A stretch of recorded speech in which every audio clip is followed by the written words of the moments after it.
Good morning, good afternoon, good evening, wherever you're listening from. Welcome to the Change Management Simplified podcast, where we will explain and discuss what change management is really about, using real examples alongside principles of change management based on our experiences on projects, transformations, change initiatives, and of course, the home experiences as well.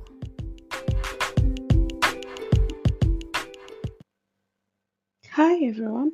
Welcome back to the Change Management Simplified podcast. This is episode 26026.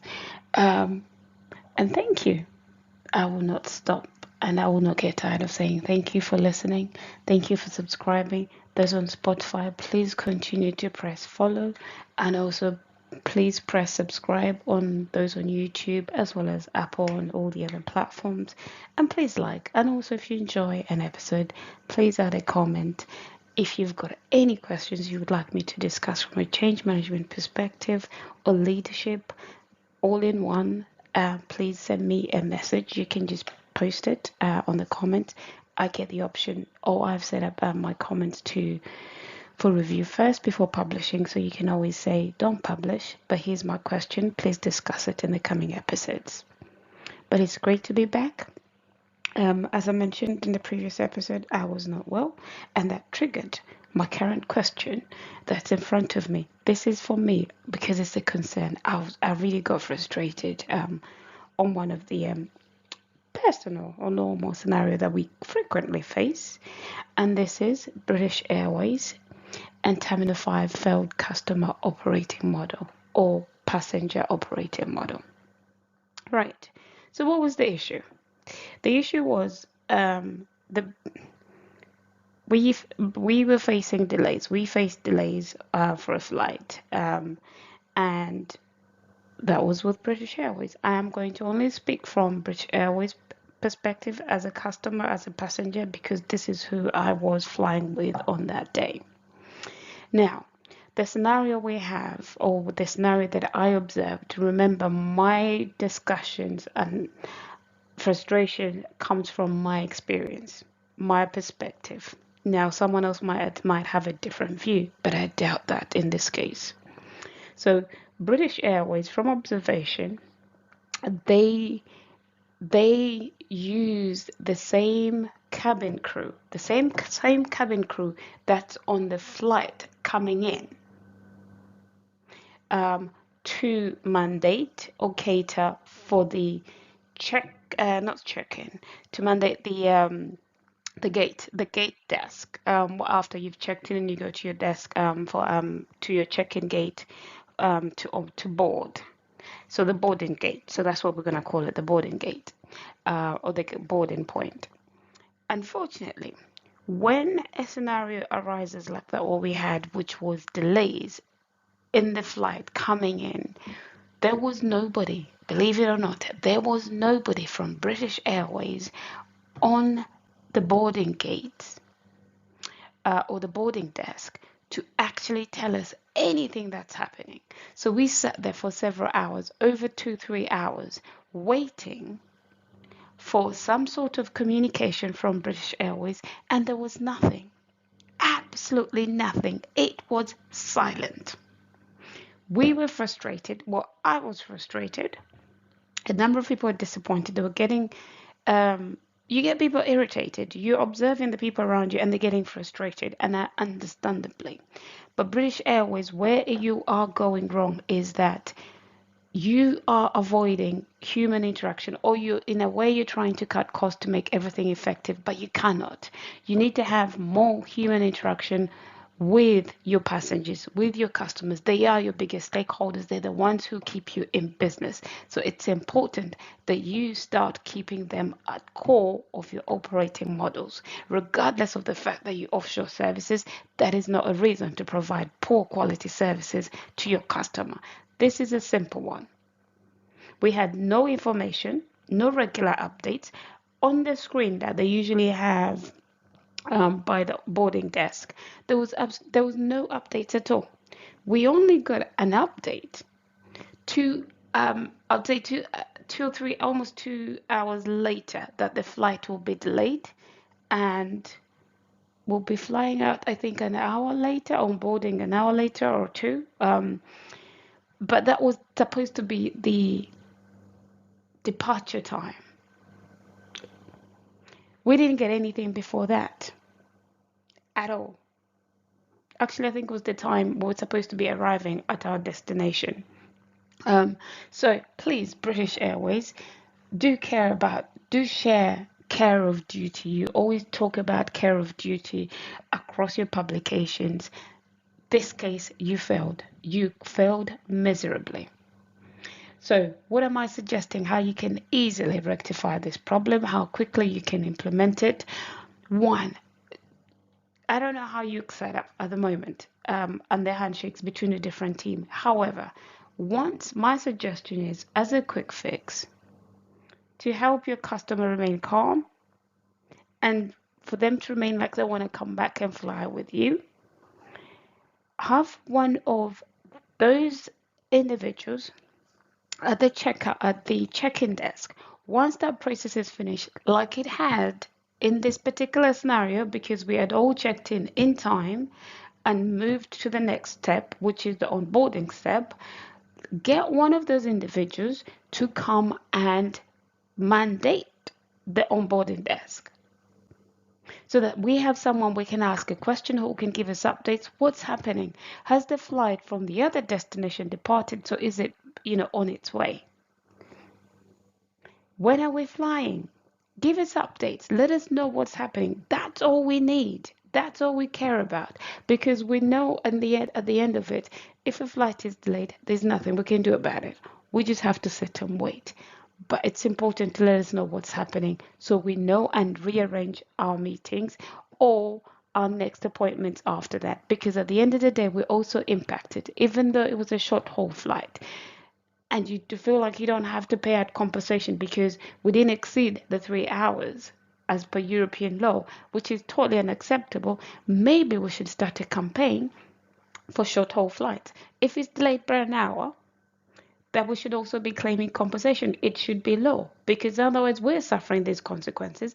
And our plans, we have knock-on impacts when we have delays. A meeting is delayed. So if you're flying into another destination, everything else is extended. You might have to pay for another hotel or for another flight to come back in. It's just unacceptable. Rearrange meetings. Sometimes we have very senior stakeholders that we're trying to meet on the other side of the flight. It's taken us a while to arrange these meetings. Be considerate, for goodness sake. That's my suggestion. Have someone on to mandate the boarding desk. So the dependency of the cabin crew having to rush. Actually, they can't even rush because they're on the same flight that's delayed. So your current operating model of having the cabin crew that's on the flight to mandate the boarding desk and gate is not effective. It's not acceptable. It's not fit for purpose. My suggestion is, once again, for the last time, get someone who is at that arrival destination from your team to come and mandate the boarding desk, so they can give their customers updates, manage them, keep them calm, instead of you and your cabin crew encountering a very frustrated, disappointed, annoyed passenger group when they arrive, and yet they're also tired because they've had long shifts, long delays, and unhappy customers to deal with from the previous destination. On that note, think about it. If you need help on your target operating model, call me. But I'm going to be charging a reasonable price. But call me. We can do better than this. You depend on customers and passengers to run your business. Now, moving on to my next disappointment on the same day. This is Heathrow, Terminal 5, operating model. We arrived, we're tired, as I've described in the previous part with British Airways. And guess what happens? We line up as usual on the automated gates. So this is specifically on the automated gates, those who go through the automated gates. We queue up. Those gates, they reasonably, move quickly. I would say, regardless of how many people turn up at the same time, they do move reasonably quickly. until when the machine starts failing or the automated gates start failing. And this is what happened. We remained in the queue. I was two people away from my opportunity to check out, and the machine started to break. The one before us broke. It just stopped. See a red mark. Then the next one, and then ours. So they were sequentially breaking down. You've got a queue of over 50 people. I had over 50 people behind me. As usual, traffic is flowing, traffic of people is flowing. And the guy who manages the queues, who's clearly the team leader because he was, talking aloud a lot and giving orders to the other ones. So he was probably the team leader or the supervisor. He saw that happening. He could see that. But guess what he did? We said to him, so what do we do? And he had absolutely no clue, absolute no sense of managing passengers, annoyed, tired passengers. May I say we were not annoyed. We didn't express our annoyance to him. We were just tired. Any passengers, depending on what, regardless of the time of the day, they're tired. They just want to check out and go to their next appointment or to the next part of their journey. He could not manage us, could not even manage a queue, could not have some orderly approach to how we then move forward because we were not prepared to go back and start again behind another 50 people. Do you know what he decided to do? He walked off. He bloody walked off and went to the other side of the gates and never came back for 10 minutes. Actually, did not come back. So we had to figure out between us where the queues, where the machines had broken, which was about 3 lanes, to decide, okay, you go first, then you go, then you go. But we're all understandable because we knew what we're facing. However, why is it that it took me to just put some order in your queue management? And then me getting other people to work with me, which gladly they were happy to do, patiently they were happy to do. And your offshore team, clearly this is an offshore team where they just mandate queues. That doesn't take a lot of common sense to do, okay? This requires less common sense. But there was no one from Terminal 5 who does not work for the offshore team. Clearly, that service is offshored, but it's just managing the queues and that's it. But they failed. But also, in addition to that, when the machines failed, no one was communicating to him because we would have had someone, communicating to him on a radio call. So no one communicated to them that this is the problem. There was no one from Terminal 5 business who was on site or by the gates to say, sorry, the gates are breaking down, give us a couple of minutes, we'll sort it out, or whatever, how long. Just manage our expectations. What is wrong with Terminal 5, which is also mandated by British Airways or vice versa? And by the way, forgive me for I'm giving you a hard time because I actually contributed to the construction in some little value. So I'm disappointed. However, you do frequently give good value, but this time you really do need to work on this. This does happen a lot. Machines break down, you do nothing. We're stuck with the offshore team who clearly this is not their mandate and don't care. And they would run away, run a mile away, and not to deal with the passengers getting angry. So, Terminal 5, look at your operating model with your offshore team. They're unable to manage beyond the queues or the lines of people, passengers, then have someone on site who they can escalate to, who can manage that process of when something fails, how do I escalate? What is the process that I need to go through to manage, one, the passengers, but also communicate back to the team, the Terminal 5 team, to resolve the issue. Because we don't know whether the machines were automatically shutting down because it was coming to the end of the day. This was late at night, or whether it was actually something terribly failing apart. This is not the incident that we had with the cloud issue. No, this was another day. That frustrated me. So my suggestion, as I said, have someone on site who knows and communicate to the British Airways team, not the offshore team, because clearly they can't do that. And I'm sure that's not mandated in the SOW because they just run away from it based on my experience. And then 2, then maybe train your offshore team to be able to handle such a scenario.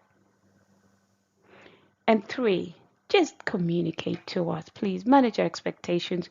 We'd already delayed our flight. All our subsequent meetings or arrival points or connections had been delayed. We had to get the last train, luckily, which got us halfway. I ended up getting home at around 1:30. I ended up getting sick with COVID for a bloody whole month. I've only just recovered. So I've held in this anger, this disappointment, this frustration for a whole month because I could not speak without coughing. I just didn't have the energy. I'm not saying British Airways or Terminal 5, you caused my COVID. COVID is something we have to live with. But you made me stay longer in that airport, longer than I needed to be. Maybe I could have just missed that. I don't know. So, do something. Please help your customers have a better journey.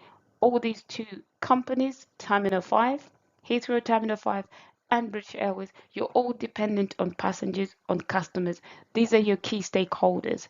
Make sure you keep them satisfied to retain their service, to retain their custom, and remain in business. You've got competition. You're not the best in the class anymore, so you have to keep up. You've got other airports and other airlines striving to be the best and to beat you and to outperform you. So step up your game, because if you don't deliver the service that we expect, to the standard we expect, then we will move on to the next airlines. Going back to British Airways, even with the long delays, they didn't even give us any food. They gave us the usual, which they, since COVID, I think it was cookie or something, plus water. I love water. I don't mind water. Happy always to have water. But really, what is your duty of care to your customers? Just because it was a short haul flight, I think I need to run a petition for the government to include short haul flights, if delayed by an hour, that we also get reimbursed for our expenses, our flights, because we have to rearrange things. We also get frustrated.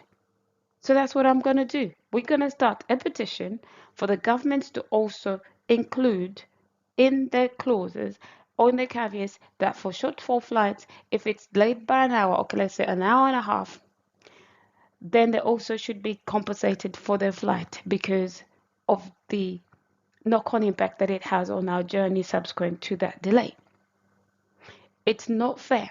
And it's not right. And maybe that might just drive you, short haul flight providers, airlines, to actually continue or step up your game in providing better service on your flights and make sure that flights come in on time to reduce the amount you have to pay out in claims. It's unacceptable.